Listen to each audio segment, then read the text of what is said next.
India's obsession with playing all-rounders and packing their batting in white ball cricket and, truth be told, red ball cricket as well, has often led it down some very interesting choices when it comes to the playing 11 as far as the time has been since the time that the Gautam Gambhir era has gotten underway. One of the people who has benefited from this a fair bit has been Nitish Kumar Reddy, a young all-rounder who has proved himself in the IPL for Sunrisers Hyderabad, but who is very clear is still very much a work in progress. The problem, therefore, is that whilst in theory he has what it takes to be a pace bowling all-rounder, in practice he's still nowhere close yet, and that oftentimes leads to situations whereby he's played as an all-rounder but neither gets to bat too much or, even more importantly, bowl too much. Now, obviously, this is something that was posited to current India assistant coach Ryan Doeschate in the post-match press conference after the second ODI, and he actually had a few, dare I say, harsh words for Nitish Kumar Reddy, saying that whilst opportunities did come his way, he wasn't doing enough to justify himself. And this is what he had to say. Let's quickly take a look. He said that Nitish, we keep talking about developing him. Then, when you do get him game time, he often ends up not doing a heck of a lot. Yikes! That is a very pointed criticism from someone who more often than not will take a very neutral tone when it comes to his press conferences, which is very much the norm for anyone in the India coaching staff or part of the management. But the fact that he's actually said that Nitish Reddy isn't doing a heck of a lot with his opportunities is a very pointed criticism at a man who still is, truth be told, trying to find himself as an all-rounder. As I said, with Nitish, you can see that he's got all the tools, but that ability to bring it together is something that will only come with going through the rigors of the game. Sadly, he hasn't come close to going through those rigors, whether it be for India and, more importantly, when it comes to his domestic game as well.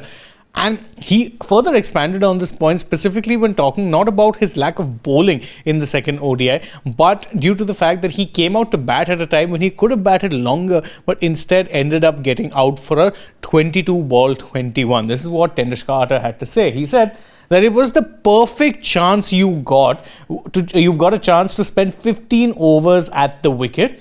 You really have to take those chances to push your case. Now, in this case, I'll wholeheartedly agree with what it is that Doeschate has to say. Yes, he does need to take his opportunities more, because whilst you can't control how many overs the captain is bowling you for, you can control when it is you come out to bat. And when he did come out to bat, there was enough time for him to actually bat longer. As he says, he's had the chance to spend about 15 overs at the wicket and potentially get a bigger score, and more importantly, help the team get a big score as well. Naturally, obviously, his lack of performance in this match led to a fair bit of criticism for Nitish Kumar Reddy on social media. However, one person who jumped in to defend him is veteran India batter Hanuma Vihari, someone who would have no doubt seen Nitish Kumar come through, because of course Vihari is also someone who's from Hyderabad. This is what Vihari had to say.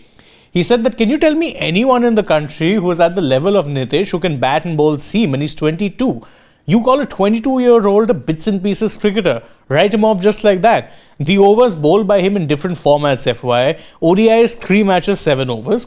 T20s 4 matches, 9 overs, 3 wickets at a 77.88 economy, whilst averaging 45 with the bat.